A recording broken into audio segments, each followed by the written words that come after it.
오늘 성경 말씀은 열왕기하 23장 31절에서 24장 16절입니다. 1453년 5월 29일 천년제국 비잔틴의 수도 콘스탄티노플이 함락되었습니다.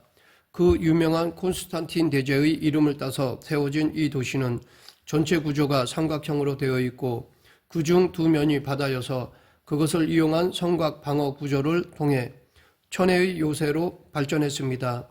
그러나 결국 오스만 투르크 제국의 10만 대군에 의해 무너지고 말았습니다. 1000년 동안 동방 기독교 예배의 중심지로 군림해오던 콘스탄티노플이 이제 이슬람 군대의 손에 짓밟히게 된 것입니다. 그런데 이 1000년을 버텨오던 기독교 제국 비잔틴의 최후는 하나님의 선민이라고 하는 남유다의 마지막 모습과 아주 흡사합니다. 하나님의 백성들이 하나님을 사랑하는 마음을 잃어버리고 타락하면 아무리 외형적으로 기독교 문화가 웅장해도 멸망을 피할 수 없다는 것을 잘 보여줍니다. 그것도 하나님을 모르는 민족들의 손에 의해 멸망을 당하는 것입니다.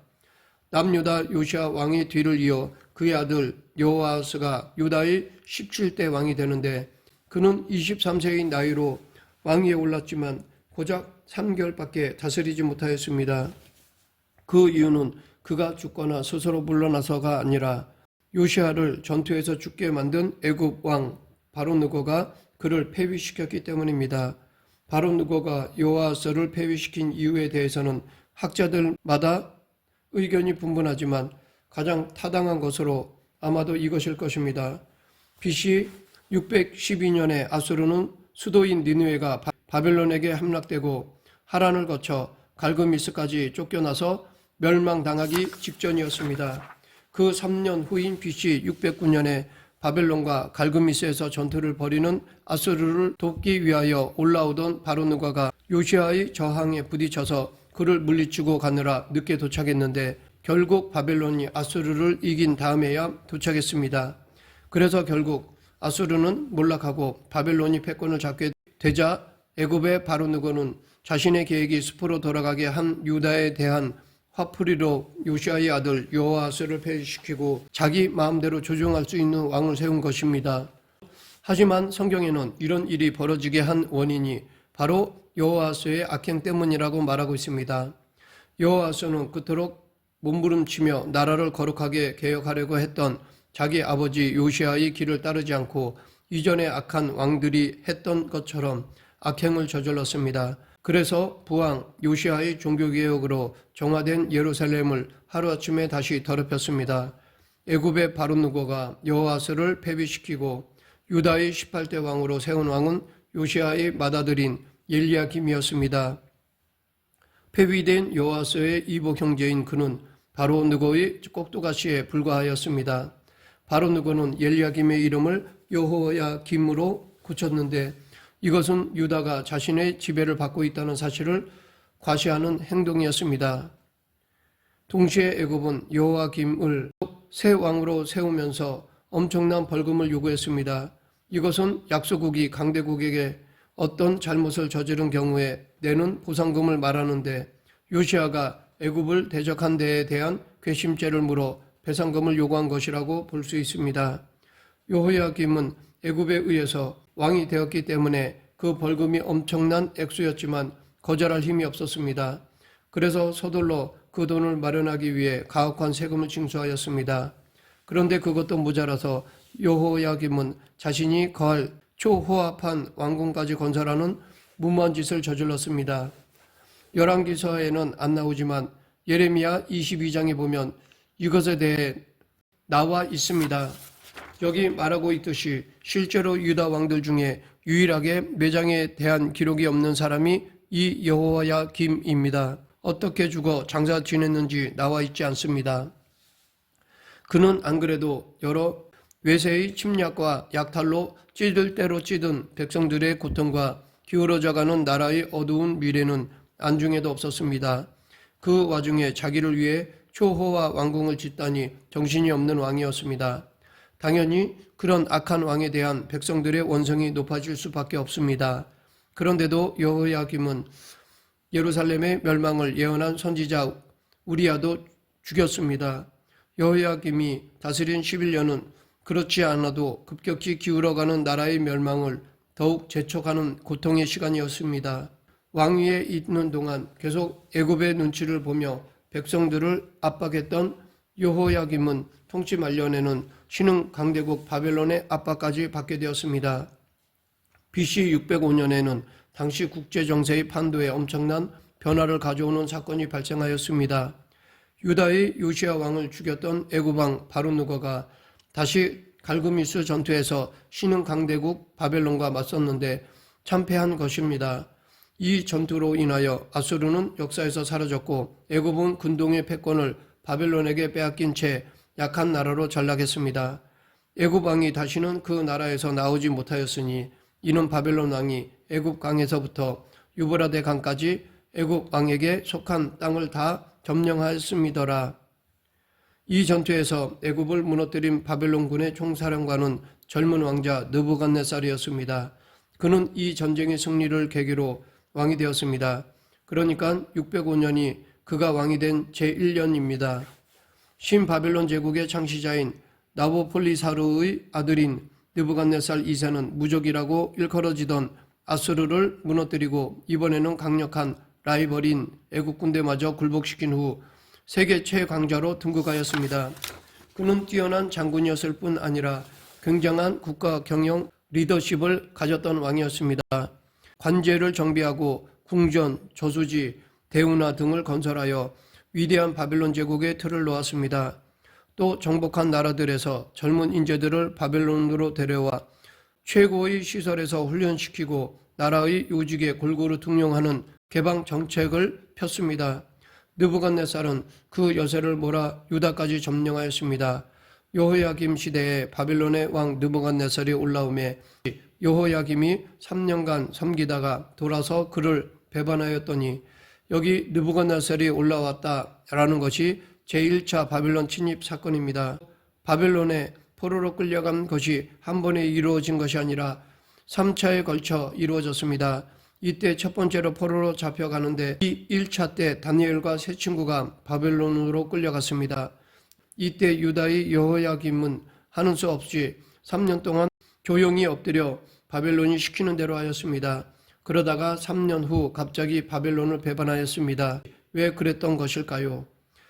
BC 602년에 느부갓네살이 유다를 기지로 삼아 애굽을 공격한 일이 있었습니다. 고대 바벨론 역사 기록에 따르면 이때 애굽군의 필사적인 저항에 부딪힌 바벨론군은 공격에 실패하고 바벨론으로 돌아갔습니다. 그것을 지켜본 여호야김은 나름대로 애굽이 아직 더 강하다는 판단을 내리고 바벨론에게서 등을 돌리게 된 것입니다. 그때 하나님의 말씀을 받은 예레미야가 바벨론을 거역하지 말라고 간곡히 권했지만 여호야김은 친애굽파의 말을 듣고 바벨론을 배신하였습니다. 여호야김으로서는 상황을 나름대로 판단하여 스스로 유리한 쪽으로 행동한 것인데 이것은 아주 결정적인 패착이 되고 말았습니다. 여호야김의 이 배신은 느부갓네살의 분노를 더 자극하였습니다. 그래서 바벨론은 자기 군대가 중심이 된 연합군을 결성하여 유다로 쳐들어왔습니다. 여호와께서 그의 종 선지자들을 통하여 하신 말씀과 같이 갈대아의 부대와 아람의 부대와 모압의 부대와 암몬 자손의 부대를 여호야김에게로 보내 유다를 쳐 멸하려 하시니 바벨론의 갈대아 부대를 중심으로 아람, 모압, 암몬의 군대가 총동원되어 유다를 공격하기 위해 몰려왔습니다. 이 모든 일은 하나님의 말씀을 거역하고 오히려 하나님의 말씀을 전하는 선지자들을 핍박한 유다 왕들에 대한 하나님의 진노였습니다. 하나님은 이사야, 미가, 훌다, 하박국, 예레미야 등 수많은 선지자들을 보내셔서 유다의 멸망을 경고하셨습니다. 그러나 왕들은 하나님의 말씀을 무시하였습니다. 특히 므낫세는 이사야를 톱으로 죽일 정도로 잔인했고 여호야김도 예레미야를 토굴에 가두기까지 하였습니다. 결국 예루살렘이 정복되고 어리석은 왕 여호야김은 이때 느부갓네살의 포로가 되어 쇠사슬에 묶인 채 비참한 모습으로 바벨론으로 잡혀갔습니다. 느부갓네살은 이때 여호야김을 잡아갔을 뿐 아니라 성전 안에 있는 기구들을 모두 바벨론으로 가져가서 바벨론 신당에 보관해 두었습니다. 훗날 벨사살 왕은 이 기구들을 가지고 술잔치를 벌이다가 바벨론에 대한 하나님의 심판을 선고받고 죽었습니다. 여호야김이 죽고 난 후 여호야김의 아들인 여호야긴이 유다의 19대 왕이 되었습니다. 여고냐라고도 하는 여호야긴은 왕이 되어 딱 100일을 다스렸습니다. 그 짧은 기간 동안에도 어리석고 악한 아버지 여호야김의 모든 악한 행위를 그대로 따랐습니다. 결국 그는 왕이 된 지 100일 만에 바벨론의 제2차 포로 침입을 겪게 되었습니다. 이미 여호야김 때 다국적군을 동원하여 유다를 침공했던 느부갓네살이 이번에는 직접 군대를 이끌고 와서 예루살렘을 함락시켰습니다. 그리고 여호야김도 아버지 여호야김처럼 바벨론의 포로가 되어 끌려갔습니다. 여기서 한 가지 의문이 생깁니다. 왜 바벨론은 이미 이전에 점령했던 예루살렘을 다시 침공하여 공격한 것일까요? 그 답을 알려면 열왕기에 기록된 연대상의 문제를 이해할 필요가 있습니다. 만약 여호야김이 바벨론의 포로가 되어 끌려간 때가 BC 602년이라면 그리고 18세의 아들 여호야긴이 그 뒤를 이어 왕이 된 다음 100일 만에 다시 바벨론의 2차 침공으로 포로가 되어 끌려갔다면 바벨론의 2차 침공이 BC 597년과 연대의 차이가 납니다. 그러므로 여호야긴이 유다를 다스리게 된 것은 아버지 여호야김이 바벨론으로 끌려간 직후가 아니라 그로부터 약 5년 정도의 세월이 흐른 다음이었다는 추측이 가능합니다. 이 기간 동안 끌려간 여호야김은 느부갓네살에게 충성을 맹세하고 석방되어 유다로 돌아와서 다시 왕으로 다스린 것이 분명합니다. 하지만 돌아온 여호야김은 어리석게도 다시 한번 이전과 같은 실수를 반복하였습니다. 애국과 다시 동맹을 맺고 바벨론에 저항한 것입니다. 이에 격분한 느부갓네살이 이번에는 직접 대군을 몰고 유다를 응징하려고 왔고 이것이 바벨론의 제2차 침입이었습니다. 바벨론의 유다 침공이 있기 직전에 왕위 계승이 있었던 것으로 보이는데 여호야긴이 그래도 100일 동안 왕으로 있었던 것은 바벨론의 대군이 준비를 갖추고 예루살렘까지 오는 데 걸렸던 시간 때문으로 생각됩니다. 어쨌든 다시 예루살렘을 점령한 바벨론군은 믿을 수 없었던 여호야긴을 먼저 처형하고 이번에는 아들 여호야긴을 바벨론의 포로로 끌고 갔습니다. 여호야긴은 나이든 모친까지 앞세워서 느부갓네살의 동정을 얻고자 했지만 오히려 모친까지 다 포로로 끌려가게 되었습니다. 비록 여호야긴이 직접 바벨론을 배반하고 애국과 손을 잡은 것은 아니었다 해도 부친 여호야김의 배신으로 마음이 상한 느부갓네살의 분노가 컸기 때문으로 보입니다. 이렇게 끌려간 여호야긴은 바벨론 감옥에서 무려 37년 동안이나 갇혀 있게 됩니다. 그러나 나중에 알게 되지만 이 사건은 오히려 유다 왕조의 맥이 끊어지지 않는 기가 막힌 은혜로 변하게 됩니다.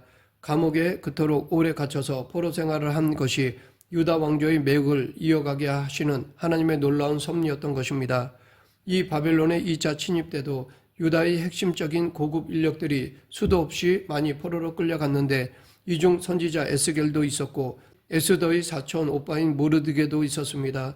이때 끌려간 포로가 1만 명이 넘었는데 이들은 모두가 국가의 중요한 역할을 하던 뛰어난 군인들, 기술자 또는 학자들이었습니다. 우리는 기울어가는 유다의 모습을 보며 우리 자신을 돌아보아야 하겠습니다. 교회 문화에 너무 익숙하고 예배 순서도 잘 알아서 뭐 다음에 뭐가 나오는지 다 압니다. 성경의 내용도 웬만큼은 다 압니다. 그런데 말씀대로 살지 않는 그리스도인들이 너무 많은 것이 이 시대 교회의 위기입니다. 어떨 때 보면 불신자들보다 도덕적으로 더 못할 때가 있습니다. 예수님께서 바리새인들에게 계속 지적하셨던 것이 바로 이 점입니다. 겉으로는 너무 경건하고 거룩해 보이는데 실제로 속은 다 썩었다는 것입니다. 하나님의 백성처럼 보이지만 실제로는 하나님과 관계없는 사람들이라는 것입니다. 북이스라엘도 남유다도 하나님의 백성이라는 겉모습은 있었지만 실제로 하나님을 제대로 섬기지도 않고 다른 민족들과 똑같이 우상을 섬기며 죄를 짓다가 결국 망했습니다. 하나님은 겉모습으로만 믿는 사람이 아니라 속사람이 진짜인 사람을 찾으십니다.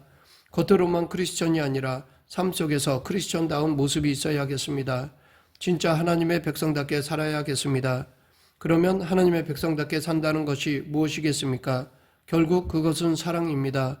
하나님을 사랑하기 때문에 서로를 사랑하는 것입니다.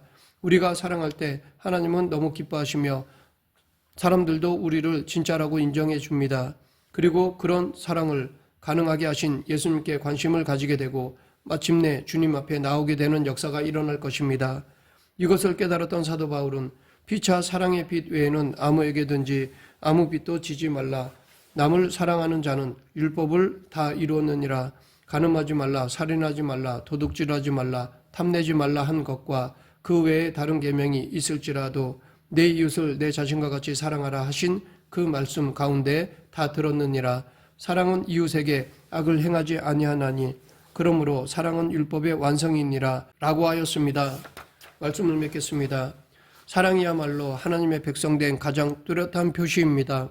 하나님에 대한 사랑, 이웃에 대한 사랑, 이 사랑이 없어서 사실 북이스라엘과 남유다가 다 망했던 것입니다. 하나님 사랑과 이웃 사랑이 없어 가난한 사람들을 멸시하고 재판을 굳게 하였습니다. 이렇게 정의가 사라지자 망했습니다. 예수님의 사랑을 실천하며 살아가는 사람이 참된 그리스도인입니다. 그런데 그렇게 사랑하며 섬기다 보면 필연적으로 손해를 볼 수밖에 없습니다. 그럼에도 예수 그리스도의 길을 따르는 사람이 바로 그리스도인이며 예수님의 제자입니다. 우리 모두 하나님 사랑, 이웃 사랑을 실천하는 그리스도인이 되길 간절히 축원합니다. 기도하겠습니다. 생사와 화복을 주관하시는 하나님 아버지, 십자가의 길, 제자의 길은 하나님 사랑, 이웃 사랑임을 잊지 않고 삶으로 실천하여 늘 하나님의 은혜 안에 살아가는 성도들이 되게 하여 주시옵소서. 예수님 이름으로 기도드립니다. 아멘.